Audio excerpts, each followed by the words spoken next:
Bonjour et bienvenue dans cette formation dédiée à la découverte de plugins pour Midjourney. Je suis Antoine Lefebvre, DA dans une agence de communication. Dans le cadre de mon métier, je suis amené à créer une multitude d'images avec différents outils et désormais des IA. Je vous propose de partager mon expérience dans ce domaine. L'optimisation des process de travail sera donc le fil conducteur de cette formation, à la fois sous l'angle de la fluidité, mais aussi sur des besoins spécifiques comme le travail vectoriel, de mock-up ou encore de face wiping. Les plugins sont assez méconnus sous Midjourney. Cela s'explique facilement car ils ne sont pas si nombreux, du moins en comparaison à d'autres IA. Mais même méconnus, ils sont tout de même remarquables et surtout très utiles pour chacun des utilisateurs. Je vous propose donc de commencer en expliquant le principe des plugins, puis leurs atouts et enfin leur utilisation. L'ajout de plugins à Midjourney permet de fluidifier votre process de travail tout en ouvrant sur de nouvelles perspectives. L'association de la fluidité aux opportunités créatives, c'est un mixte parfait pour un travail de qualité. Une fois le potentiel maîtrisé, les plugins deviendront incontournables dans vos projets créatifs.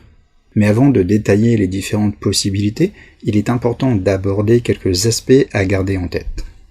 L'ensemble des plugins présentés dans cette formation seront gratuits ou du moins freemium. J'entends par freemium la possibilité d'utiliser pleinement le plugin, mais pour un nombre de fois limité. Ce premier aspect vous permettra de tester le plugin sans aucune limite. D'ailleurs, en parlant de limite, vous n'aurez aucune limite de temps pour les utiliser et apprécier leur potentiel. Contrairement à certaines IA, donnant des crédits gratuits mais avec une date de validité, avec ma sélection de plugins, vous n'en aurez aucune. Gardez en tête que l'utilisation d'un plugin commence forcément par une invitation.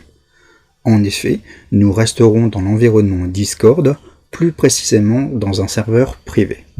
Il sera donc nécessaire d'inviter le bot du plugin dans ce serveur. De cette manière, vous retrouverez le plugin ainsi que tout son potentiel. D'ailleurs, en parlant de potentiel, nous verrons ensemble toutes les commandes spécifiques. Elles vous permettront d'utiliser tout le potentiel du plugin au profit de votre projet.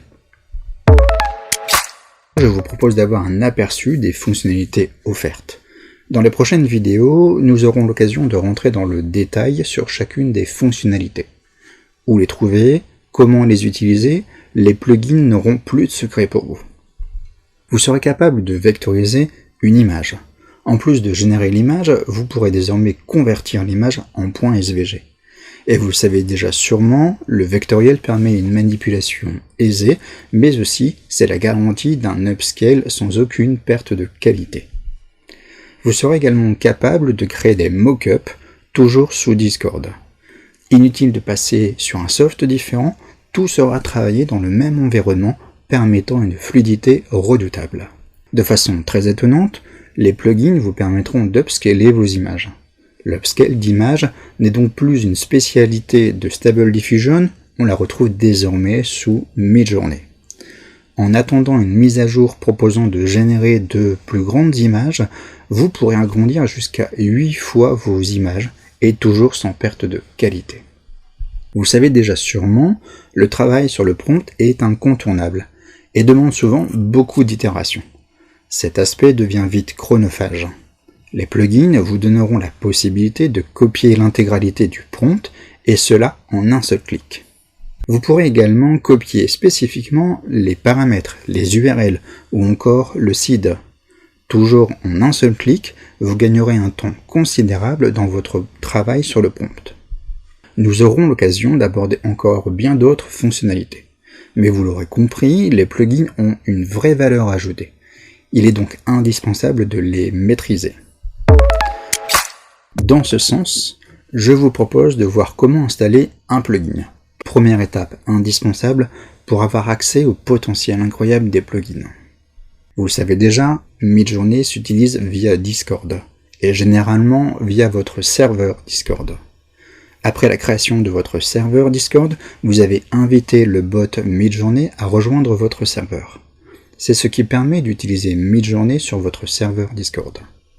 Eh bien, pour un plugin à ajouter, c'est précisément le même principe.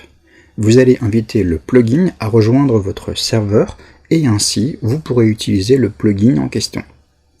Pour chacun des plugins que nous verrons, un lien sera utile pour pouvoir l'inviter sur votre propre serveur.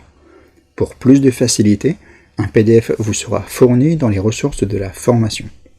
Il vous permettra de retrouver l'ensemble des prompts et des liens utiles qui seront évoqués dans la formation.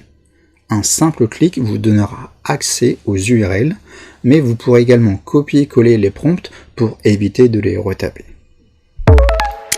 Maintenant que nous avons vu le principe d'un plugin, son potentiel ainsi que son utilisation, nous allons pouvoir passer aux choses concrètes avec un premier plugin. Vectorisation, upscale, mockup, mais aussi la suppression d'un arrière-plan, tous ces aspects seront abordés. A tout de suite pour en savoir plus sur le plugin et maîtriser tout son potentiel.